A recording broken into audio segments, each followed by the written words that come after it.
حذر الدكتور مجدي نزيه خبير التغذية من حلوى تسمى الموت الأسود والمنتشرة على تحدي تيك توك، وهي عبارة عن كندي تسبب شلل وتشنجات خلال 10 ثواني.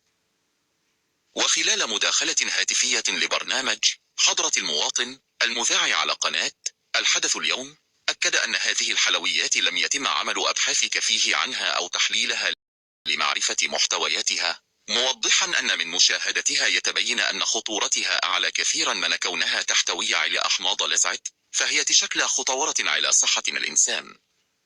وشدد على الآباء بضرورة توعية الأبناء بعدم تناولها لأنها قد تحتوي على مواد كيميائية مما قد يؤدي إلى كارثة على الأطفال.